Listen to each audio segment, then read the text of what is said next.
in the first few laps of this race. 2 cautions already coming out. 2 drivers already back in the garage area. Seth Cole and Scott Rankin joining you here tonight. And Craig Forsyth out in front. But just to kind of redocument everything that we saw there to give everybody an idea of what happened. The big story, of course, that first caution, Matt Wagner, second in the points. Last week's runner-up in the season opener, done for the evening. 16th place is where he'll finish tonight.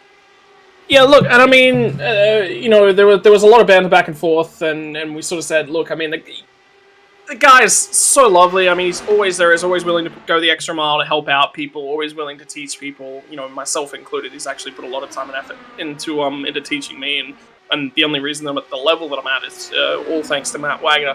But more than that, he cannot buy luck at the moment. I mean, last night it was a bit of gap whack in the Area 51 IR18 league with exactly the same driver, Craig Forsyth. And tonight, more gap whack. Gap whack strikes again. Lightning strikes twice, people. Don't ever think it won't. Don't run to the site of where lightning has struck once, because it is still likely to strike that same place again, and Matt Wagner is the proof.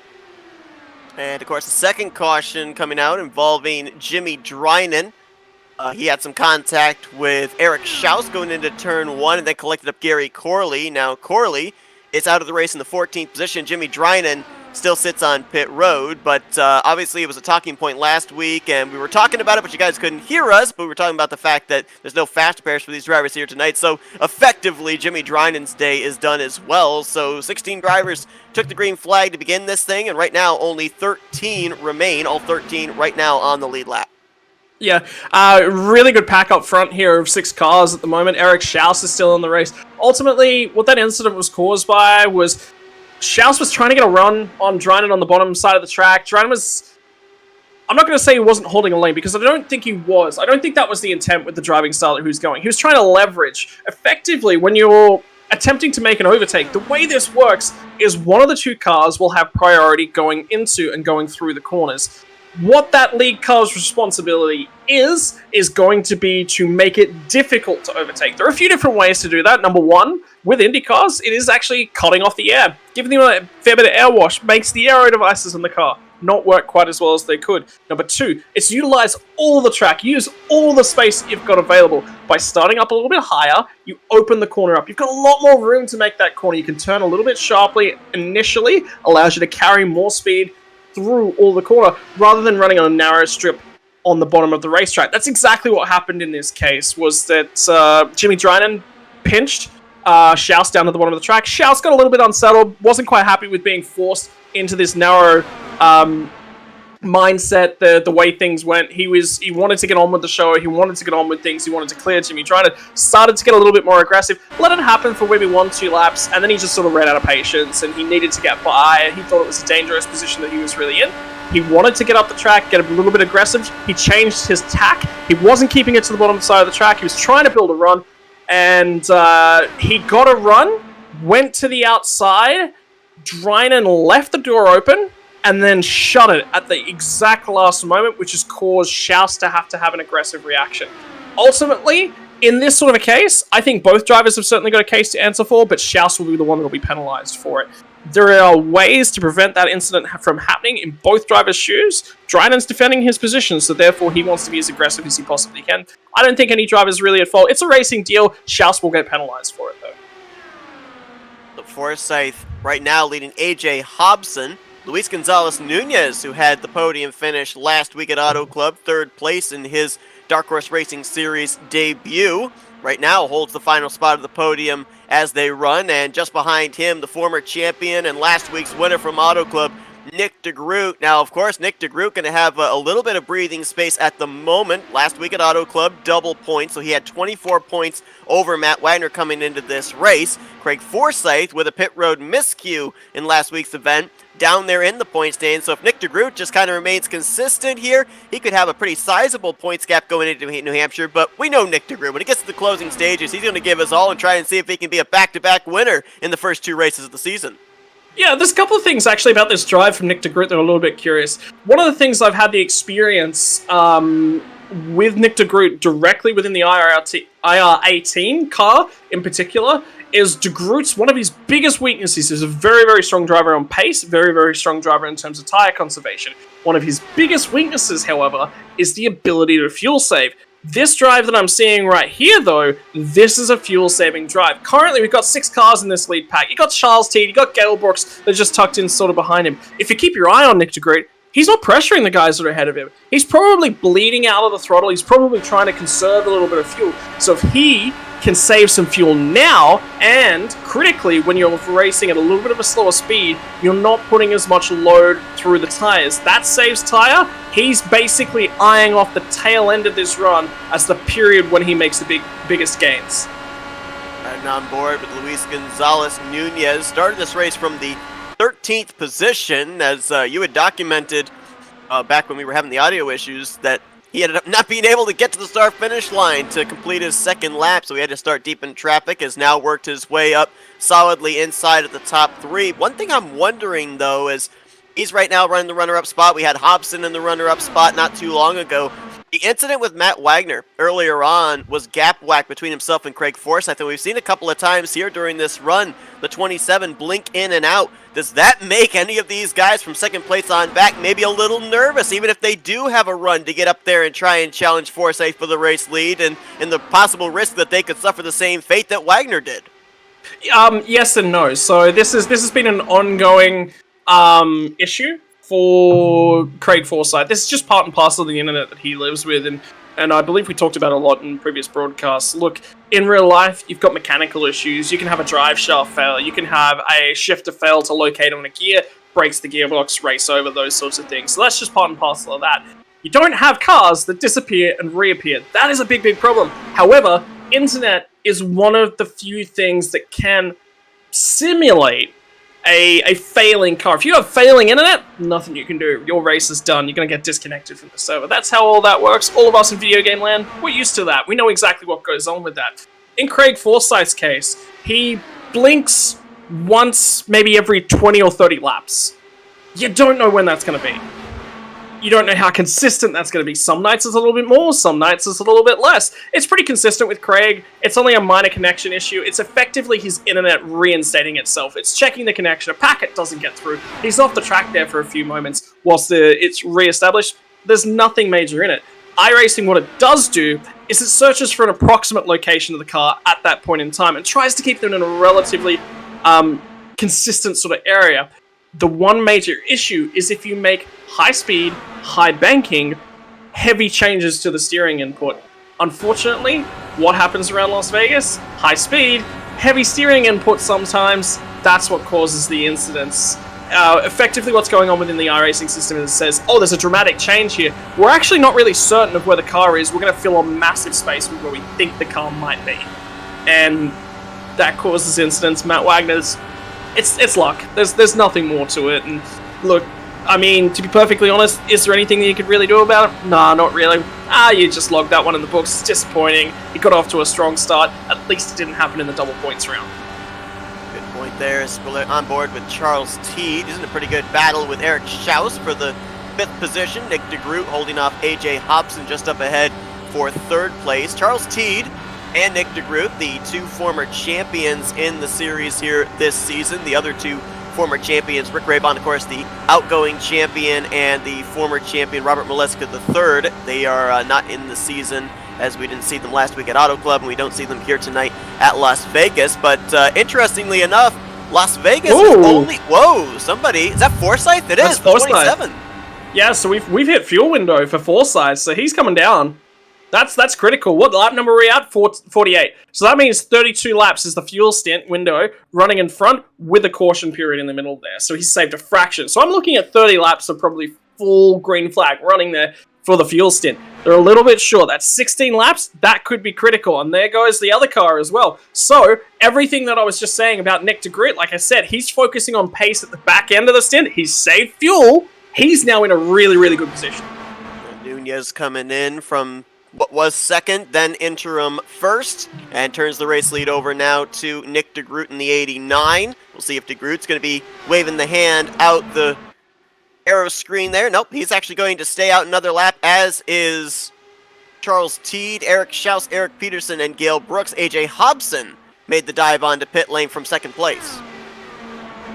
Yeah, so like I said, De Groot's actually gone for the fuel save strategy. Like I said, this is definitely one of his weaker aspects in terms of his racing, but he's managed to nail it tonight, and he's clearly seen a window that's opened up. This is effectively what you're trying to do when you're in this sort of a situation. It's actually one of the things. I'm quite good at saving fuel. I'm really, really poor at doing the math on when you need to pit whilst I'm in the car. When I'm sitting here, it's a lot easier. You've got a lot more data to time to sit down and look at it.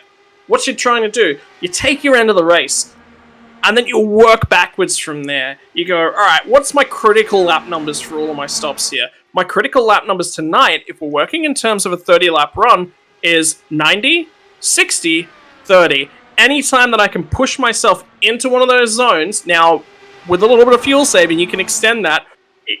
Each stop, let's say, right now we're adding a fair few laps. You've got to remember here that De Groot actually stopped on lap 17, and a lot of the other guys stopped on lap 9. So they've got about another 8 laps here. So this is going to push Nick De Groot right in and against his fuel window. He has to make one less green flag stop. He's in a really good race position. I was going to mention just before Forsyth hit pit road that this is only the second time that these drivers have taken to Las Vegas in this series. The first time was back in Season 3, where the eventual champion of that season, Robert Maleska III, went to victory lane. But we see Nick De Groot come to pit road now, along with Eric Schaus and company. I want to pick your brain on something that I noticed when we were riding on board with Charles Teed, who now inherits the top position.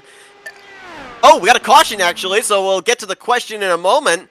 I believe the 49 of Jari Brupacher has had an issue off of turn 4. Yeah, that's Jari. Yeah, that's interesting. So we'll see how that goes. And so I have no idea what's happened there. It's right in the middle of green flag pit stops too, and the last thing you want to see, if you're one of those early pitters, is a yellow flag coming out. Yeah, you want this pit cycle to complete itself. Right now, there's going to be effectively 4 cars that are a lap down, and that's from Jari, included in that incident, from Craig Forsyth, Nunez, and Hobson. All those guys were the 3 guys that stayed out under the last caution. They pitted. Now, critically, there's a couple of things that are going to happen here. De Groot, Schaus, they actually got out in front of the leaders as well. They were in that middle of that pit cycle. They're going to maintain their lap. Critically for these guys, T, Gale Brooks, they're going to maintain the lead of this race. They're going to be able to pit and potentially come back out in front of the field. Depends how quickly Nick De Groot gets around here, but he's going to have to burn a little bit more fuel. So he's going to be fuel compromised, whether or not he wants to cycle back through. That's a choice. He'll probably opt for track position at this point in time. Now, the wave around happens. This is the difference, isn't it? It happens the lap that Nick De Groot comes to pit lane. He gets to reassume the race lead. The guys that have already pitted are going to get a wave around. They're going to cycle to the tail end of the field after they've done their pit stop. So there's no benefit for these guys. Saw on board of Jeff Heisong in the 18, it almost kind of looked like Jari Brupacher was not aware the car in front of him was coming to pit lane and got on the brakes, slowed it down so much that Heisong wasn't aware that was going on, ran into the back of Brupacher, and that brought out the incident. So a lot of front-end damage sustained by Jeff Heisong as well, and it looks like it may be terminal. I believe they've actually pushed that machine back into the garage area. It was a heavy hit front on. It wasn't just front on hit as well. It was a little bit of side pod damage, potentially some engine damage there as well, which means he's going to be slow. Yeah, Yari's missed his pit lane entry. That is completely and utterly on Jari. I was actually listening to the in-game comms. Normally what happens in races like these, particularly the higher speed circuits, is the drivers will warn each other when they're actually coming to pit road. What that's designed to do is it makes the cars in behind them switch out to the higher side. Now, normally what would happen in a race like this in real life is that your spotter up in the spotting tower, he'd go to all the cars that are in and around him and say, hey, we're looking to come to pit lane on this lap. Make sure that your driver's aware there's going to be a couple drivers that are going to be pitting in and around right now. But again, towards the tail end of that fuel stint, you're generally aware that, oh, look, I've saved a little bit more fuel. I'm going to be running 3 and 4 a little bit more to the higher side to make sure that I can react. In that case, Yari's missed pit lane. He's trying to get the car slowed down and to the bottom of the racetrack at the same time. Tires, they only have so much grip. They effectively, if you've say got, let's talk in percentages of grip, you've got 100%, 100 points worth of grip. If you're putting 50% of that grip into braking, well, you can't exceed that 100 points of grip, so you're kind of limited. You can't turn the car. Yeah, and that's what's happened there. He's drifted up the track. That caution, very timely for two drivers in particular. They were on pit lane when the yellow flag came out and were able to stay on the lead lap while completing their service on pit lane. Nick DeGroot, Eric Schaus, they're going to be the top two. When we go back green, Gale Brooks actually won the battle off pit road, so he's going to restart in third. T2 was the leader coming down pit lane. He's going to be fourth, and Jim Brooks is going to line up in the fifth position. You see all those drivers ahead of Nick DeGroot waiting for the opportunity when the lights go out atop the pace car to take the wave around. Luis Gonzalez Nunez, AJ Hobson, and Eric Peterson amongst those. Looks like TJ Elaine, he spent a pretty long time on pit road. He is going to remain one lap down, it would appear, and Jari Brupacher on pit lane has now returned to the racetrack, albeit 3 laps down. Correction on my part, too. I said Jeff Heisong was out of the race. His name grayed out for a brief moment there on my telemetry, but then reappeared. He's still on the lead lap, still running. He'll be restarting in 7th place, but before we go back green, I want to ask you the question I was going to ask you before we had that yellow flag come out. When we looked with Charles Teed, he was running in 5th gear, and I would assume if you wanted to, at a track like this, be in fuel conservation mode, you'd want to go to the highest gear of 6th, like a draft gear. Why would you stay in 5th gear? I mean, would you still be able to save fuel? Well, I tell you what, rather than having me answer that, and I'm not really the expert on this car, we've actually got, unfortunately, the first retirement from the race in the room, Matt Wagner. Obviously not the best of circumstances to bring you into the commentary box here this evening, but great opportunity to talk about fuel and tire strategies. I know you're an expert at this sort of stuff here tonight. Seth and I were just discussing 5th gear, 6th gear. What's the reasons for both? Why would you try and run in either gear? Well, if you really want to pass somebody, 5th gear would be your option, but it's 6th gear in these cars as I practiced here. Not very many laps in the race, but 6th gear would probably be your option here. So we're looking about 34 laps to a fuel run here. I say about maximum. If I was in Eric Schaus's shoes, I'd probably run 6th gear the whole time and just ride around Nick there, and hopefully we can get around him. We're talking at the start of the broadcast as well about the need to conserve tires. I think, are we going green this time? I believe we are. Yes, we are indeed. We're going back to green at this point in time. In order to save tires, like normally the fastest way around the racetrack is to be all the way down on the bottom side of the racetrack. That's good, but that's going to burn up a little bit of that right front. Yeah, it's only if you're in clean air. The exception, if you're in a car like Eric Schaus, where he is running second right behind Nick, you are going to burn up that right front tire and right rear tire like hell a lot more than the leader is. All right, thank you for the insight, Matt. And the only other thing to really cover, 2 nights in a row, this racetrack, it's not been a kind mistress to you, unfortunately. And Craig Forsyth is the bringer of blinky mayhem, I guess is probably the best way to say, or gap whack. Yeah, well, you want to talk about the first race of the season here at California last week too. He spun on right in front of me on on pit road there, and it cost me a couple of seconds to race with Nick for the win. And we've got some issues we need to sort out. So hopefully next race we won't go get some. We don't fight bad luck because it's on our side right now. We need to get that monkey off our back. Now, a critical social question for me. Are you, well, I say social, I just mean, this is friendly banter. Are you participating in the Daytona 24 this weekend? Yes, I am. Sick. Who are you running with? You are seeing one of my teammates in here. Gael is actually a winner of the Roar before the 24. And he will be one of my partners this coming weekend. And so is Eric Schaus. And more importantly, he's only able to participate tonight because he didn't do a shoey after the win at the Raw, yeah? Oh, no shoey for Gael. Thanks for all the insights, Matt. It's unfortunate to see you down here. And one thing I did say to Seth was that at least it happened during a single points round. It wasn't the double points season opener last week at Auto Club. Yes, Seth, I do agree.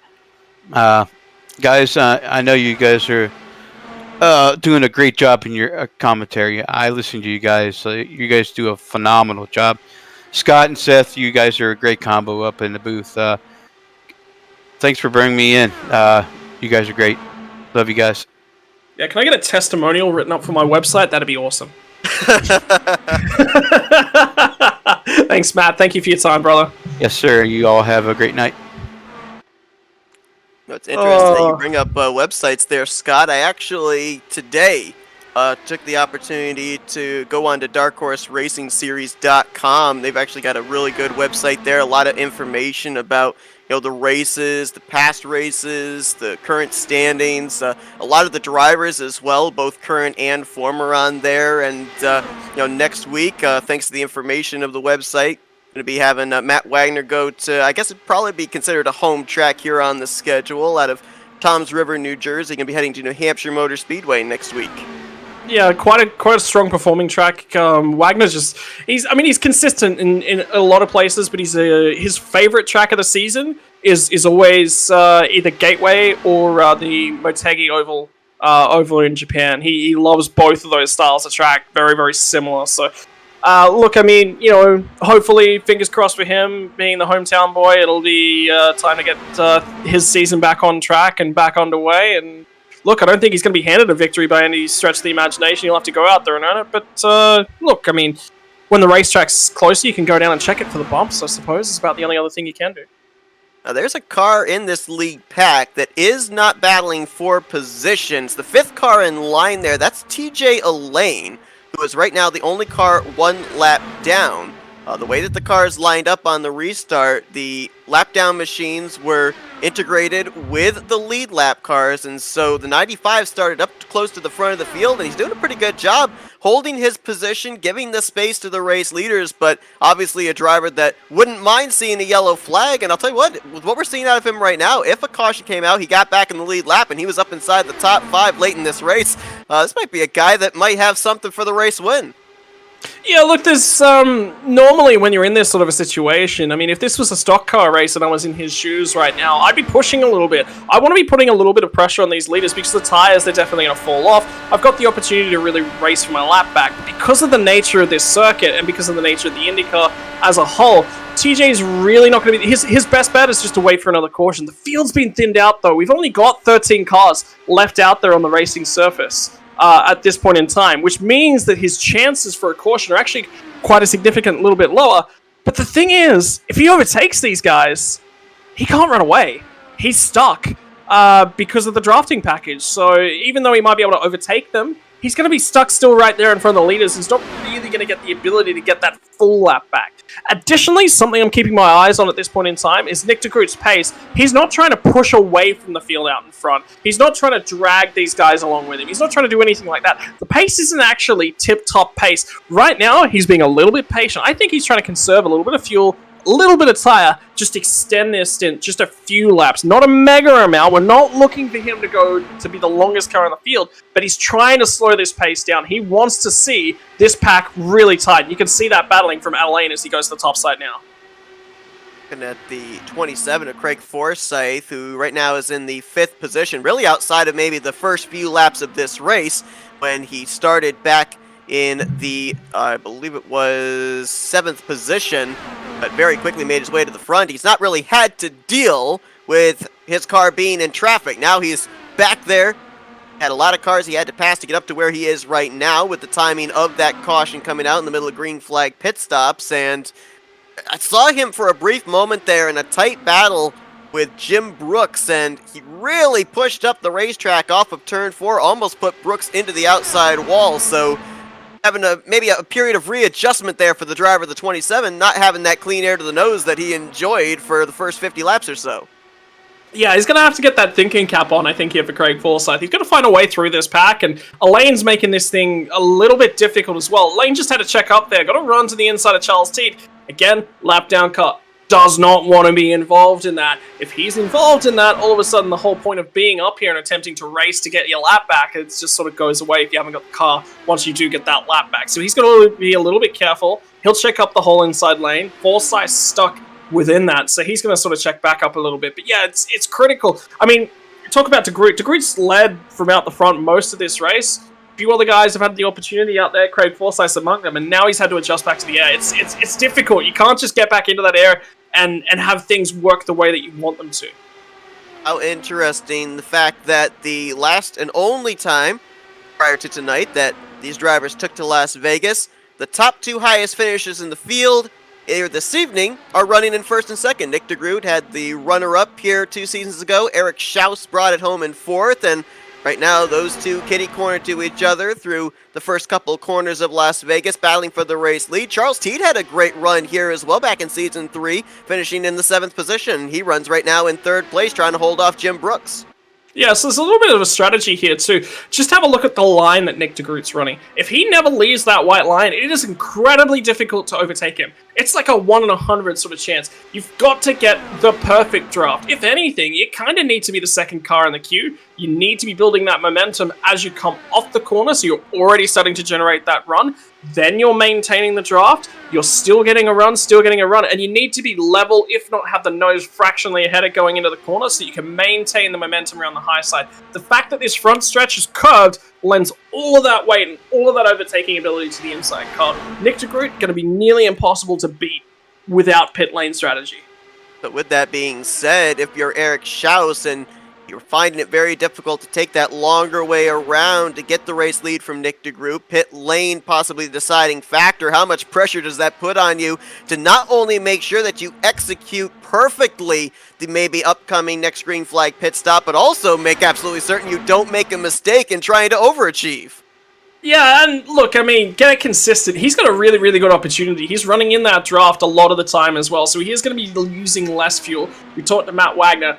5th gear, if you want to go somewhere on this racetrack, you got to be in that 5th gear. You got to run that thing almost up to the limiter. Fractionally before you hit that limiter, that's when you got to shift to get the most out of the gear, get the most out of these cars around here. Additionally, there's a different way to go about it. Run it in 6th gear the whole time. You're going to be conserving drops of fuel every lap. Yeah, that doesn't sound like a lot until you recognize that we're doing 120 laps out here. Getting those drops of fuel, that's less fuel you got to add to the car in the pit stop. That is less time spent on pit lane. Could be an advantage.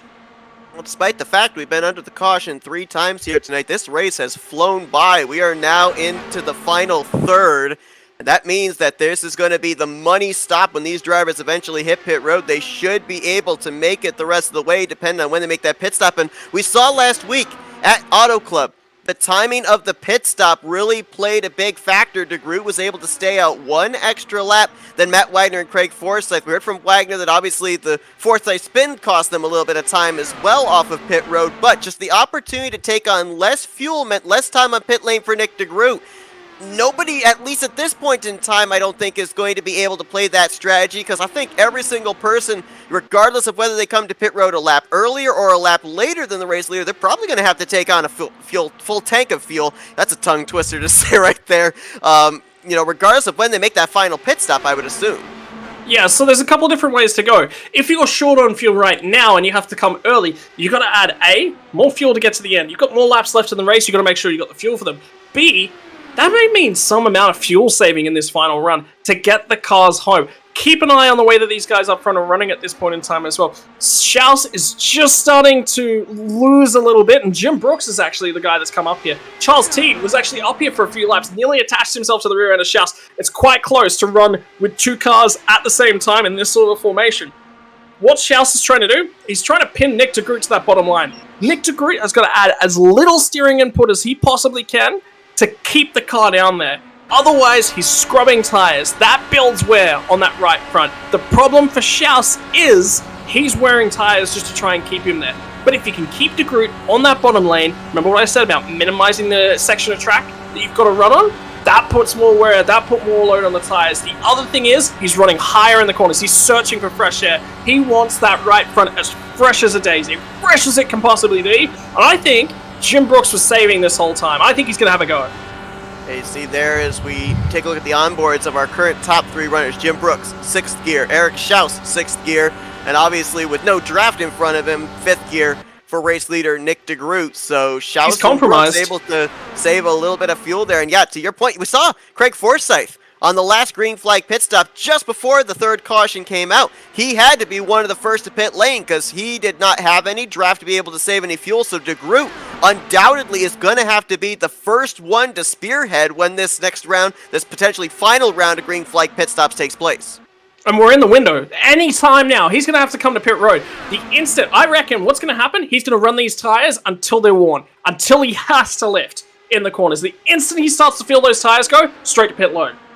The other guys, right now, he's just said he's coming. He's coming this lap. He's coming this lap. So A, I think he's out of fuel. B, those tires are right on the limit. Schaus is coming with him. Keep your eyes on Jim Brooks. This needs to be a mammoth lap for Jim Brooks. He needs to get a huge deal of momentum off this corner, make a heap of time. He's got a big opportunity. This race is won and lost this lap. We had a couple of drivers hit pit road the lap before as well, AJ Hobson and Luis Gonzalez Nunez. Now, I believe for Gonzalez, that was a regularly scheduled stop for him. Hobson had to come to pit road a little bit earlier because, remember, he and a couple of other drivers took the wave around under the last yellow flag, so they were about 2 or 3 laps more... Hobson's short. I'm just looking at his fuel. numbers.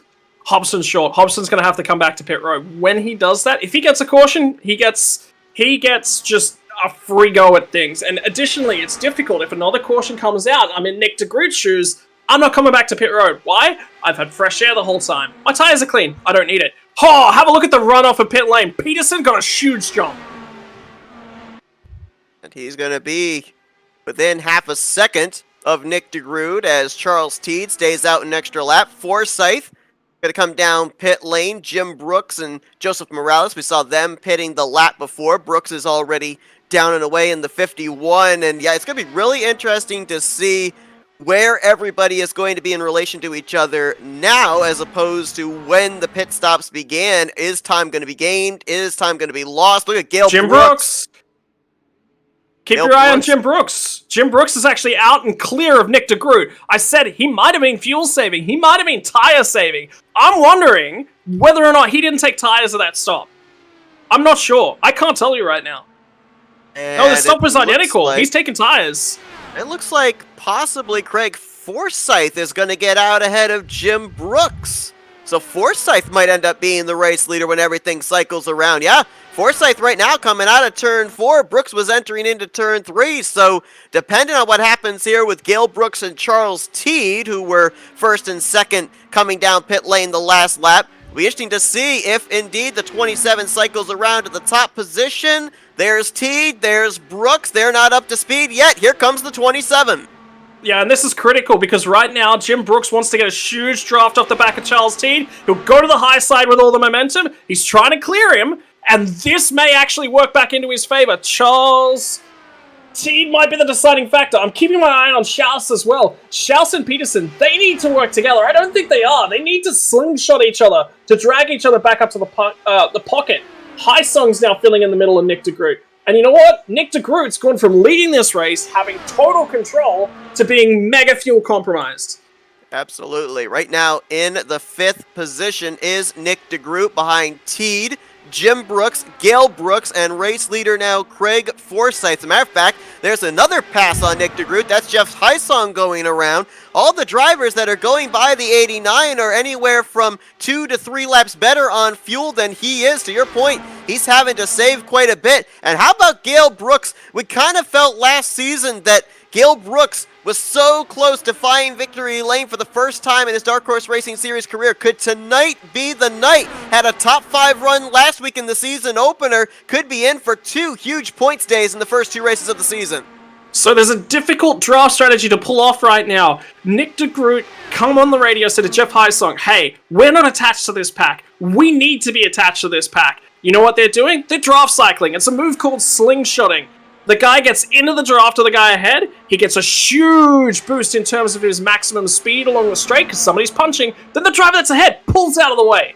That means that the driver that's behind, he gets to maintain all of that momentum, gets into the next corner. The guy slots back in behind. Now he gets that path. It's fractionally quicker. If you're ever gonna be able to catch a pack, this is how you do it in IndyCar. It's not bump drafting. It's not being connected. It's actually cycling. Who's got the pace? That's the only way to do it. These guys, they're in a critical position of the race. They're trying to get back on the lead pack. Only way they're going to get there is if they manage this perfectly.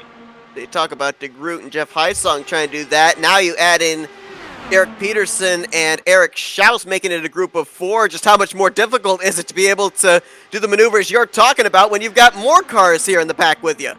This takes responsibility from all the drivers that are in and around these guys. You see that Schaus is there, but he's not electing to take it over. Right now, he's going to get pulled along no matter what happens by the 2 drivers that are actually ahead of him. He wants these guys to do this. Like so what they're talking to each other right now, they're just trying to figure out what the best way to go about it is. They're making slight corrections to the strategy. So this is not a hard and fast set thing. These guys are working on this, improving it lap by lap by lap, because they need to get up to this lead pack. Right now, Eric Peterson, the lead car of that second group, running about 1.2, 1.3 seconds off the back bump of the last car in this lead pack, Jim Brooks. Yeah, it's minimal, but they are indeed reeling in this lead group, and they've still got the laps to be able to work with as well.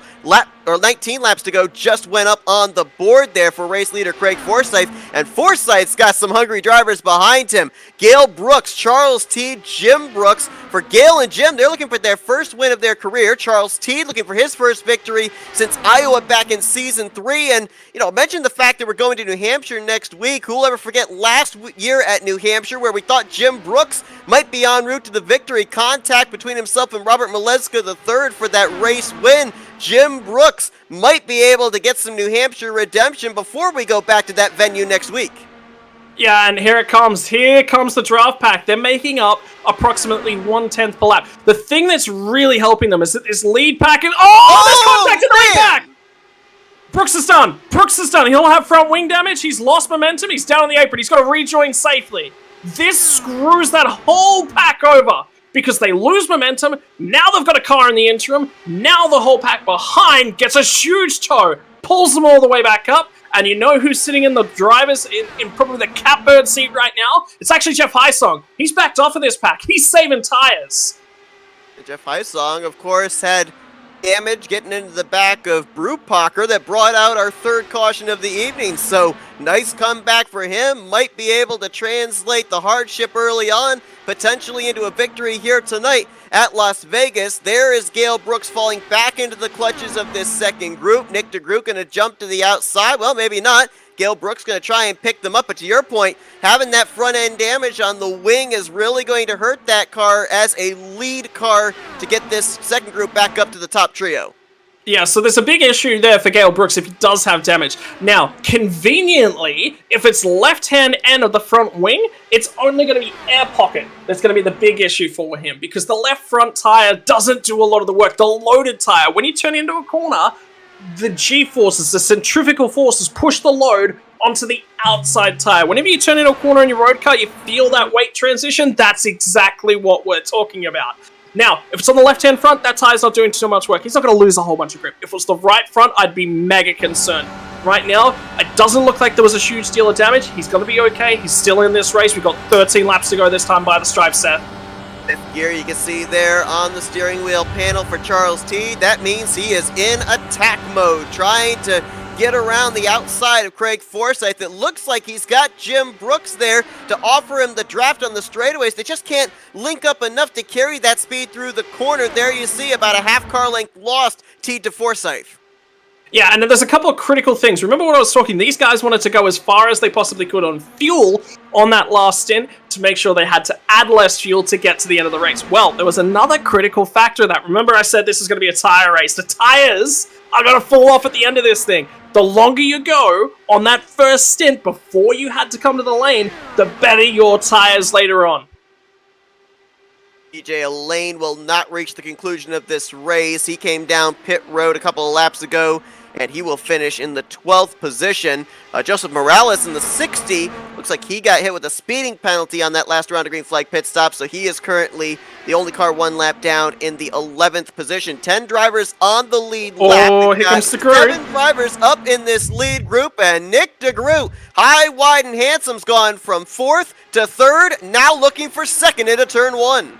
Yeah, he's looking to make some moves. Now, remember, he's got the championship lead, and he's got it by a fair way. Wagner's out of this thing. This is now him making sure he can pick up maximum points here tonight. Huge run to the top side. Now, Brooks will get another attack on the underside of him. There's millimeters. There is 16ths of an inch to play with and nearly makes contact with Teed.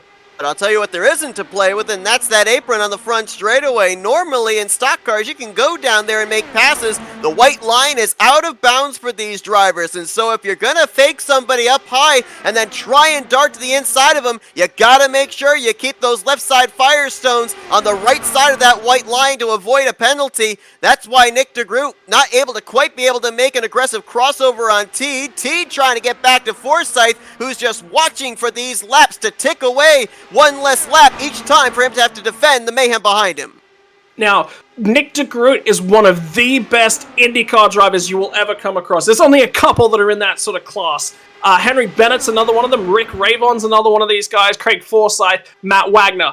Very, very experienced heads. They know what they need to do. Have a look on that last lap. Not the lap we've just completed, the one before that one. Nick DeGroot went all the way to the top of the racetrack, backed himself up, additionally held on to a whole bunch of momentum. Then he tucked down in behind the draft. He got a huge draft pocket.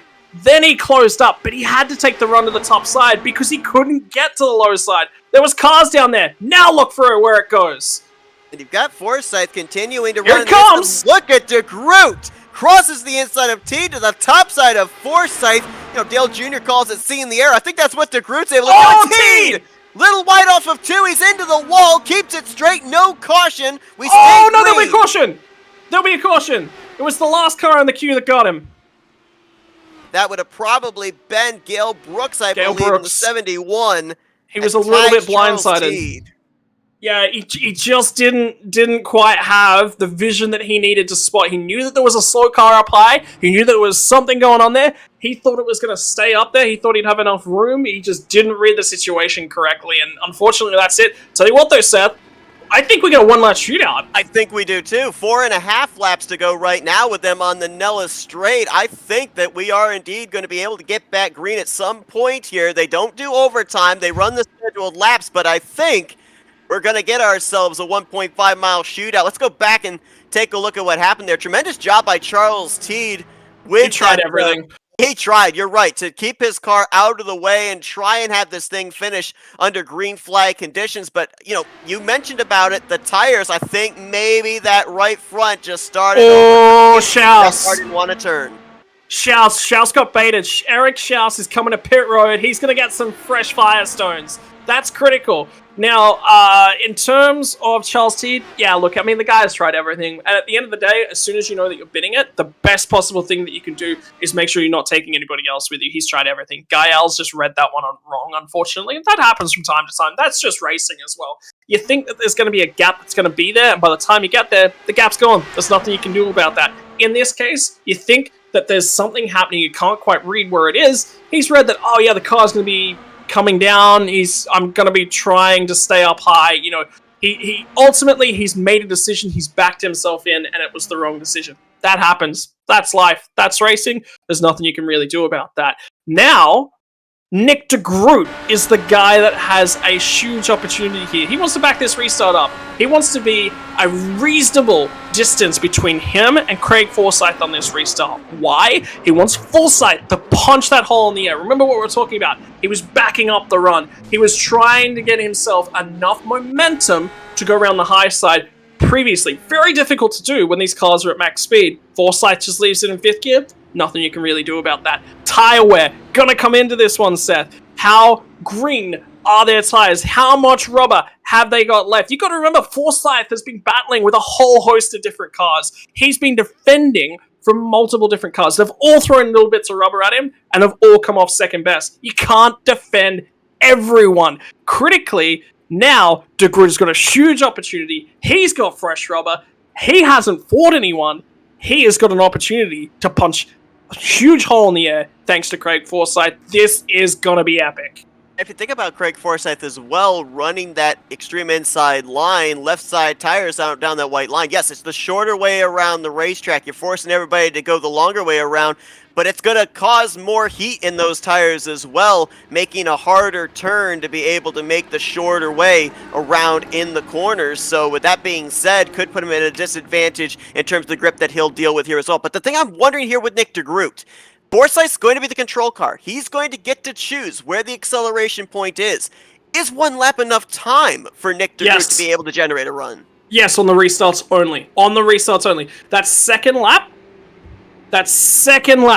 is when you can't overtake. DeGroot, I saw him a lot yesterday in the IR18 making moves on that initial restart lap. He is very, very strong on restarts. And if you actually listen to those engines right now, every one of these drivers has excess fuel in the tank. They were fueled up to make 5 extra green flag laps. Now they're going to burn that off.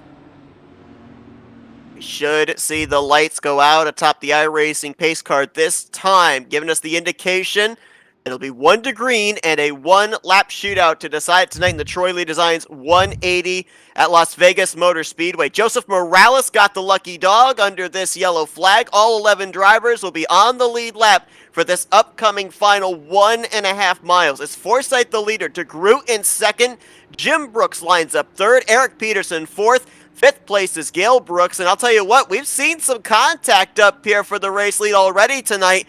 If I'm Brooks, Peterson, Highsong, Gale Brooks, Nunez, I'm not giving up hope just yet because there's every possibility these top 2 could find themselves binned before we get back to the checkered flag.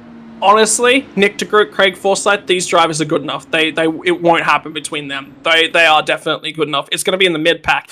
Remember, we just had 2 drivers from the lead lap take it to pit lane, plus our lucky dog contender. He was already going to be at the rear of the field. When you're in that position, you always come down for fresh rubber. You're not losing anything at all, and you're only gaining. Best representation of that is Max Verstappen versus Lewis Hamilton. Lewis Hamilton loses everything by pitting. Then all of a sudden, caution doesn't come back in. He loses the World Championship. Max Verstappen takes it. Max Verstappen, he's never going to lose a spot by pitting under that caution period. It's the same sort of thing here. So keep your eyes on Schaus, Teed, and Morales to flyer their way through the field. They've got 1 lap. Let's see what they can do. Well, Craig Forsyth led 62 of the 120 laps last week at Auto Club, was not able to pick up the victory due to a spin off of pit road. Can he get the checkered flag 1 week later? And there's a stack up behind. Schaus has been turned by Charles Teed. We've taken the white, though. I believe we're going to be racing back to the checkered. I don't see a caution in the air. Yeah, and that's cars right at the tail end. We've got our eyes all the way up here. It's going to be Jim Brooks, and it's going to be Eric Peterson. I think that's going to be the biggest fight. Craig Forsyth got a huge run on these guys. Has DeGroot got anything for him at the line? Season 2 Indianapolis 500. Last gonna run. Forsyth. DeGroot jumps to the top. Drag race photo finish, and maybe by a wing. Craig Forsyth is going to win this race 8/1000ths of a second. Who grabs third? It's Jim Brooks. Jim Brooks, a return to the podium. A return to form for Jim Brooks. He's had a lot of bad luck of recent note, a lot of bad luck through the mid and latter stages of last season. He brings it home on the podium once again. That's a great run for Jim Brooks. Craig Forsyth getting a little bit of redemption from last week, a race that it looked like he might be standing in victory lane at Auto Club. 1 week later here at Las Vegas, though, he's going to get to burn up those Firestones at the start-finish line. The winner of the Troy Lee Designs 180, but you talked about him defending here tonight. He had to really defend there off of turn 4 and coming back to the start-finish line, coming to that checkered flag. DeGroot, his bid for 2 in a row, so close. Yeah, look, and ultimately, it is inches. You give them another, let's say, 3-4 feet, in a straight racetrack. The critical factor there is it's curved racetrack. The distance, it matters so much. If that piece of racetrack is safe, straight, Craig Forsyth is a sitting duck. And I'll tell you what, there is one guy in the field that's going to feel real hard done by. It's Matt Wagner. Remember what happened to him in the first 10 laps of this motor race, and the guy that he gets into a little bit of bad luck with ends up going on to win this one. Craig Forsyth came into this race in the 9th position in the point standings, so not double points here tonight, but certainly early on in the season that he will move up quite a number of positions in the stands as we continue to look at camera angles here coming to the start-finish line, showing just how close this was in real time. And what do you think? Maybe another half foot, maybe another foot, and Nick DeGroot gets this victory?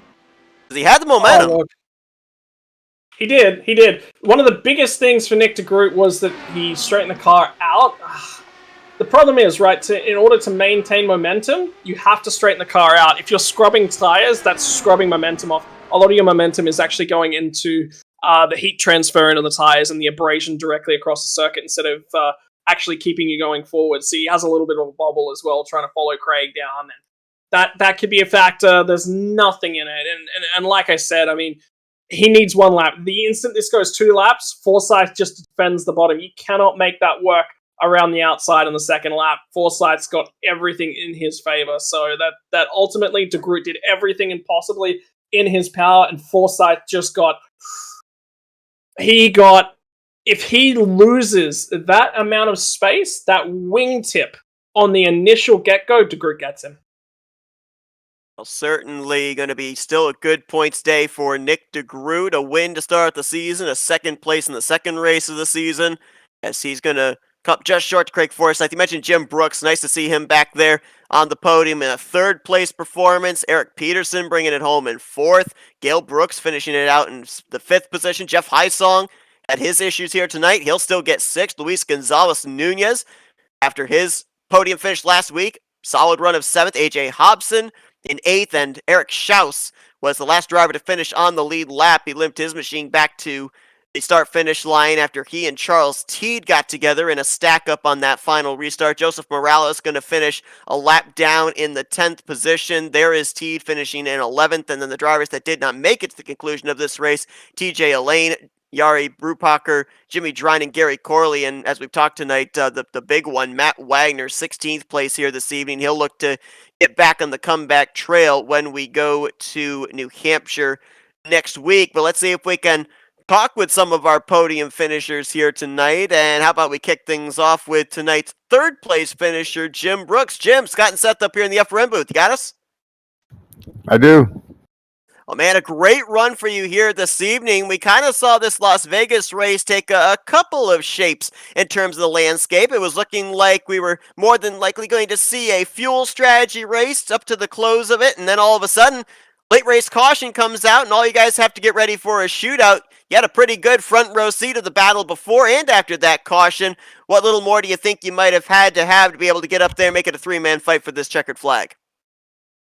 Yeah, probably not too much with Craig and Nick. You know, that's two of the best. They're pretty hard to take anywhere, and yeah, it was a fun race. There was some options there until caution came out, but overall, it was a lot of fun racing here.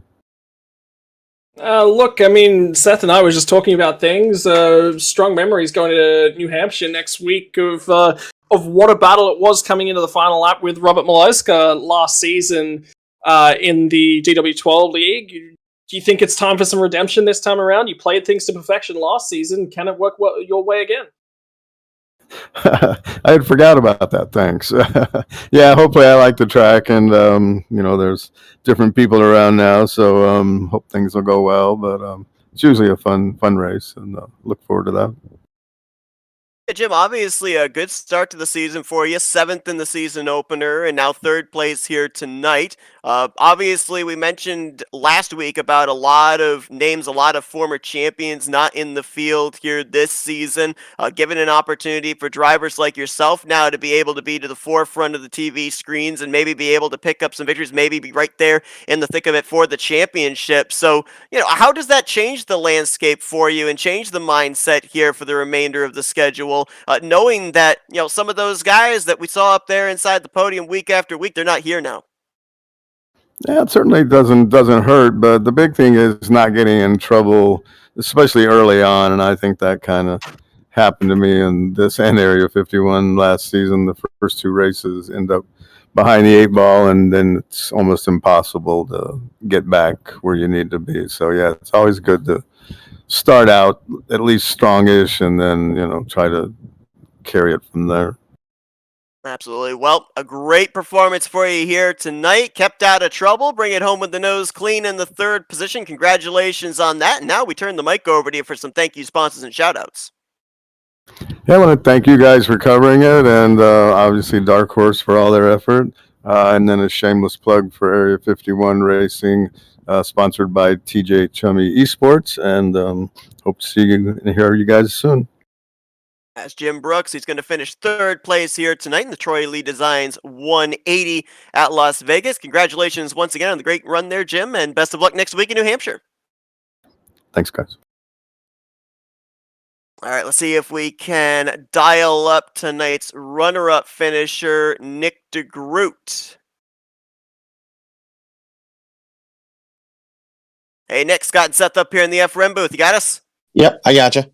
Oh man, we talked about the fact that Las Vegas, second time it's been on the Dark Horse Racing schedule. You came up just short back in Season 3, 69 one-thousandths of a second to Maleska the third. Tonight, just a tick closer, 8 one-thousandths of a second to Craig Forsyth. But man, I mean, kind of catching fire here early on with the win last week and the runner-up finish here tonight. What little more do you need there on that front straightaway? Make sure your wing was going to be the first one to the checkered flag. Yeah, I think it all comes down to that restart because I didn't want to react to Craig. I wanted to go a split second later so I could get that big run through turn 3. And it looks like I waited just that hair too long because, we came up 8 1,000 short. So, yeah, I just needed to time my restart just that much better. But we're talking like not even a tenth, like hundredths here that it needed to be better. And that would have been the difference. So it's such fine margins with pack races like this. But yeah, all in all, great points day for us. We were able to stay out of trouble. 0x, got the pole. I think we led the most laps. And yeah, it's a shame we couldn't sweep Las Vegas with the Area 51 win yesterday. But yeah, good for Craig. He needed that after last week because I think he had that one in the bag before the pit stop. You know, we saw a couple of things really play their part into the outcome of this race. One was the timing of the caution, especially that one in the middle of green flag pit stops kind of shuffled up the strategy a bit, but then also that final green flag pit stop, we saw you come in as the race leader, everything cycled around, you were a couple laps shorter on fuel than everybody else and back in the 5th position. So, you know, what did you have to do? What kind of mindset did you have to get into to be able to cut your way back through the traffic and get back up there, at least into the battle for the race lead? Yeah, that first one that happened in the middle of green flag pit stops, we got really lucky there because we exited the pit lane just as Teed and the other leaders are coming around to lap us. So if we were just another second or two in the pits, we would have been a lap down and would have had to come back around and get the wave around. And that would put us like 8th or whatever, and probably could have made that back. But instead, we got to restart in the lead, which was just perfect for us. But yeah, then I kind of botched that last pit stop. I was way too conservative entering pit road, which hurt Schaus as well and the others that were pitting with us. I was way too cautious, and when we came out, I'm like, okay, we're gonna be behind like Brooks, and then I see Craig come out and these other cars, and I'm like, okay, no, we're gonna be like 5th or 6th. This ain't good. We better start swapping.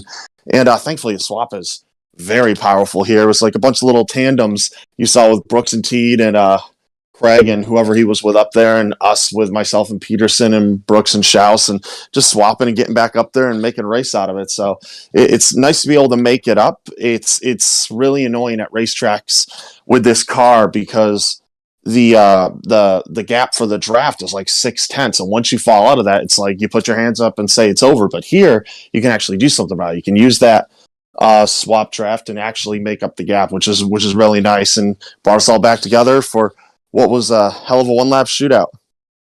Now, you talk about the ability to be able to utilize the swapping back and forth to get up to the front. And for those that aren't used to open wheel racing, you know, they obviously are used to where stock cars are able to lock bumpers and draft their way up to a group that they're trying to catch. Scott very eloquently was explaining, you know, what the drivers have to do to be able to time the swaps, to be able to continue the momentum. But how difficult is it as a driver? Because at one point there, he was talking about the fact that you and Haisong were communicating about doing that swap together. And then all of a sudden you add in Eric Peterson and Eric Schaus into the mix and you double your numbers. How difficult is it to kind of do a little bit of traffic control, if you will, of who does the swap with who when you've got that many drivers in a pack? Yeah, I think I swapped with like 3-4 different cars that last run catching the lead pack, and I was just getting on the radio, and for me it was whoever was near me, whoever was in front of me. I didn't want to have to slow down and kind of readjust our little pack. If Brooks was in front of me, then I'm swapping with him. If Peterson's there, I'm swapping with him. And when we started to catch Brooks, I was going to just let him and Peterson swap, but it was taking Peterson a lap or two to get up close to Brooks, so I just kind of sent it under him and started doing it myself. But yeah, it's real tricky to time right too, because the draft is so powerful. You don't want to do it too early. You don't want to do it too late and then go side by side in the corner. And you just gotta get it just right. And once you do, it just gains such a margin. We gained, what was it, 3 seconds? Well, we're able to battle back up there to the front. Almost pulled it off there on that one-lap shootout, but still a great run for you here tonight. Second place. You'll keep the points lead going into New Hampshire, a track that the last time we were there, you brought home inside the top 5 in 5th. So best of luck to see if you can keep the momentum up here this season. Now we're going to turn the mic over to you for some thank you sponsors and shout-outs. Yeah, as always, thank you to Factor Back Motorsports, CovyMoore.com, Motorsport.com, Blaze Pods, Wegmans, DeGroot, Automotive U-Haul, and Detailing, Cowboy Shit. And yeah, I'm the only one on the track for us this season, so I'm trying to do us proud. And so far, we got 1 win and a 1 runner-up in the points lead. So if we can keep that up, we're in good shape for the championship. Yeah, so far running a 100% success rate of being on the podium. We'll see if we can keep it up next week at New Hampshire. But for now, congrats on a great run there, Nick. Go and enjoy it, and maybe we'll talk to you next week, maybe in Victory Lane once again. Yeah, thanks, guys. All right, let's go down to Victory Lane, and first time here this season, first time since all the way back, season finale, Indianapolis 500 of Season 2. Craig Forsyth is in the Dark Horse Racing Series Victory Lane. Hey, Craig, Scott and Seth up here in the FRM booth. You got us? Got you guys. Oh, man, I'll tell you what. Dogfight here tonight from start to finish. You had to do a lot of defending there, especially on that final lap. At any point there, coming out of turn 4 with the 89 alongside you, did you think, he's going to get me, I'm going to lose this thing? I was looking desperately for the start-finish line because he was charging with a massive head of steam. He had a good run. I think we agreed that, yeah, I just started that run a little too late. But, yeah, I think if he'd had another 50 feet, he probably would have been right past me. You know, I don't even think there was that much in it. I mean, it was close, but let's talk about the race as a whole, Craig. How did you get to pit lane and come that far out ahead of everyone? That pit stop was on point. I thought I was going to get nailed for speeding. I came in so quickly. So yeah, I got lucky there that I was able to slow it down. I knew that the guys, the 2 laps before when they'd come in, I'd heard that there had been like some sort of a kerfuffle. So at that point, instead of going just 1 lap and right in after them, it was keep it on the floor, go until I was out of fuel, which was 1 extra lap, and just make sure that like I could put any distance I could on them. And then I'd known from the pit stop before when I'd come out. I think it was Louise had come out ahead of me, or when I'd come out, and then the lap after that he'd come out, and he'd come out onto the back straight ahead of me, and I'd been able to draft up behind him and just slingshot right past him. And I did I was able to do the exact same thing to Gael, and then get the lead from there. And then the draft package is so massive here that I knew it was only a matter of time before even though the pack was split up, that the guys were going to catch back up to us. So hold on to the bottom and make sure that I didn't let anyone get the nose underneath me. You know, Craig, obviously we talked about last week leading the most laps in that Auto Club race, the pit road miscue in the closing stages costing you that victory. So did that in any way kind of give you a little bit more motivation into tonight to kind of get some redemption from what happened last week? I have no memory. Did we race last week? I don't remember. It was the culmination. It was a bad week last week. I had a whole bunch of bad races in a row, and every mistake was on me 100%. So it's coming around better. I mean, the net code this week has been bad, which is unfortunate because all the races seem to be at Vegas, and it's been bad net code in fixed races. It's been bad net code in our league race last night. And I mean, Matt was a whole car width above me, and somehow we net coded together, and it took him out, which is unfortunate because it's the exact same thing that happened to us last night. Well, it's been a long time since we've been able to talk to you in Victory Lane, Craig, going all the way back to the Indy 500 in Season 2. So great to see you back in Victory Lane here tonight. Congratulations. And now we're going to turn the mic over to you for some Victory Lane thank you sponsors and shout-outs. No, I've got to thank the guys over at LMC Gear, good sponsors, sponsor the car, good sponsor for the league, and I mean everyone over at Dark Horse. I mean, this is a good bunch of guys. I mean, they put on good racing. It shows in the product that we put on. It'd be good to get some more numbers. Anyone looking for Wednesday night league racing in the IndyCar? This is tight, fast racing among guys that like doing it. So come join us. That's Craig Forsyth. He's your winner here tonight in the Troy Lee Designs 180 at Las Vegas Motor Speedway. Congratulations on the victory, Craig. Go enjoy it, and best of luck next week at Magic Mile of New Hampshire. You betcha. Stay safe. And so as Craig continues to celebrate down there in Victory Lane, kind of interesting here, I was looking over the last full-time season that Craig Forsyth took part in. That was back in Season 2 when he won the Indy 500. He finished runner-up that season to the eventual champion Nick DeGroot. And Jim Brooks finished third in the point standings. That's your podium finishers here tonight, first, second, and third with Forsyth, DeGroot, and Jim Brooks. We know for certain that Matt Wagner, the luck's going to turn back around for him. May start as soon as next week at New Hampshire, as he had, of course, the runner-up finish at Auto Club. So he'll drop in the point standings, but maybe not by that much. But you just kind of get the feeling right now. We've had 4 seasons, 4 different champions, and I'm starting to see a lot of faces up there towards the top of the point stands that might make it a bit of 5 for 5. Seth, can you put the crystal ball away? You're freaking me out again. I'm sorry. Man. I know it's 2 races in. I've already brought it out, but it's a bad habit.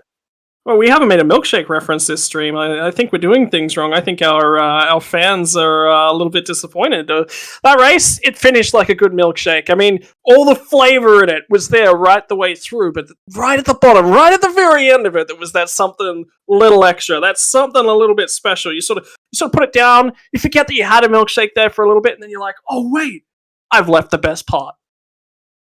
You know that last part of the milkshake where you hear like the very depressing sound at the bottom of the cup? That's what Nick DeGroot heard when he saw 8 1,000ths of a second be the difference between himself and Craig Forsyth there. But man, I'll tell you what, next week, New Hampshire. We already talked about the fact that, last year we thought it was going to be Jim Brooks' race to win and the contact between himself and Robert Maleska III. It's another track that has not been frequented on a Dark Horse Racing schedule. It's only going to be the second time we've gone to the Magic Mile in the history of this series. And there were a lot of drivers that, I don't want to say overperformed there last season, but certainly were some names that we didn't expect to see up there inside of the top 5 in the podium in the closing stage of that race. So do we see the same thing next week?